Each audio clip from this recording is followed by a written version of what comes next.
Ration card वालों के लिए बड़ा अपडेट। सरकार ने चुपचाप बदल दिए ये नियम। अगर आप भी सरकारी राशन योजना का लाभ उठाते हैं तो आपके लिए एक बड़ी और राहत देने वाली खबर सामने आई है। अब राशन कार्ड धारकों को पहले से बेहतर गुणवत्ता वाला चावल मिलने वाला है। केंद्र सरकार ने सार्वजनिक वितरण प्रणाली यानी कि पीडीएस के तहत मिलने वाले चावल की गुणवत्ता में बड़ा बदलाव करने का फैसला लिया। इस फैसले का सीधा फायदा देश के लगभग 80 करोड़ लोगों को मिलने वाला है, जो प्रधानमंत्री गरीब कल्याण अन्न योजना और राष्ट्रीय खाद्य सुरक्षा कानून के तहत मुफ्त अनाज लेते हैं। अब सवाल यह है कि आखिर ऐसा क्या बदलाव हुआ है जिससे करोड़ों राशन कार्ड धारकों को फायदा मिलेगा, और क्या राशन की मात्रा भी बदलेगी? आइए पूरी जानकारी विस्तार से समझते हैं। दरअसल लंबे समय से राशन कार्ड लाभार्थियों की तरफ से यह शिकायत सामने आती थी कि सरकारी राशन में मिलने वाले चावल की गुणवत्ता बहुत अच्छी नहीं होती। कई बार चावल में टूटे हुए दानों की मात्रा ज्यादा होती थी, जिससे लोगों को बेहतर गुणवत्ता का अनाज नहीं मिल पाता था। अब सरकार ने इसी समस्या को ध्यान में रखते हुए बड़ा कदम उठाया। केंद्रीय मंत्री प्रहलाद जोशी ने अपने आधिकारिक सोशल मीडिया प्लेटफॉर्म एक्स पर जानकारी देते हुए बताया कि केंद्रीय मंत्रालय ने राशन में मिलने वाले चावल की गुणवत्ता सुधारने के प्रस्ताव को मंजूरी दे दी है। इस फैसले के बाद अब चावल में टूटे हुए दानों की सीमा पहले की तुलना में काफी कम कर दी गई है। नए नियमों के अनुसार कच्चे चावल में टूटे हुए दानों की सीमा पहले 25% थी, लेकिन अब इसे घटा करके सिर्फ 10% कर दिया गया।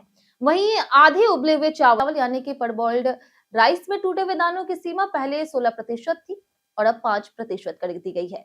सरकार का कहना है कि यह बदलाव कोई छोटा सुधार नहीं, लगभग 30 साल बाद राशन प्रणाली में चावल की गुणवत्ता से जुड़े नियमों में बड़ा बदलाव किया गया है। इसका मतलब यह है कि अब राशन कार्ड धारकों को पहले की तुलना में अधिक साफ और बेहतर सुविधा वाला चावल मिलने की उम्मीद है। अब कई लोगों के मन में यह सवाल भी आ सकता है कि क्या चावल की गुणवत्ता पहले के साथ राशन की मात्रा कम कर दी जाएगी? इसका जवाब है नहीं। सरकार ने स्पष्ट कर दिया है कि राशन की मात्रा में किसी भी तरह का बदलाव नहीं किया जाएगा। प्रधानमंत्री गरीब कल्याण अन्न योजना के तहत पात्र परिवारों को पहले की तरह ही मुफ्त अनाज मिलता रहेगा। सिर्फ गुणवत्ता बेहतर की जाएगी, मात्रा में कोई कटौती नहीं होगी। राष्ट्रीय खाद्य सुरक्षा कानून के तहत प्रत्येक पात्र व्यक्ति को हर महीने 5 किलोग्राम मुफ्त अनाज दिया जाता है। वहीं अंत्योदय वहीं अंत्योदय अन्न योजना के तहत लाभार्थी परिवारों को हर महीने 35 किलोग्राम अनाज मिलता रहेगा। यानी जो व्यवस्था पहले से लागू है वो जारी रहेगी। इस फैसले का सबसे बड़ा फायदा गरीब और जरूरतमंद परिवारों को मिलेगा, क्योंकि कई परिवार ऐसे हैं जिनका दैनिक भोजन काफी हद तक सरकारी राशन पर निर्भर करता है।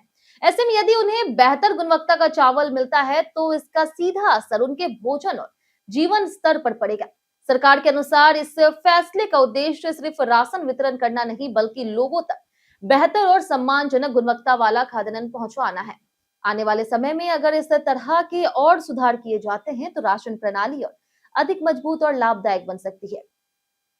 अब देखना ये होगा कि यह नया नियम जमीनी स्तर पर कितनी तेजी से लागू होता है और लोगों को इसका लाभ कब से मिलने लगता है। लेकिन इतना जरूर कहा जा सकता है कि करोड़ों राशन कार्ड धारकों के लिए यह खबर किसी राहत से कम नहीं है।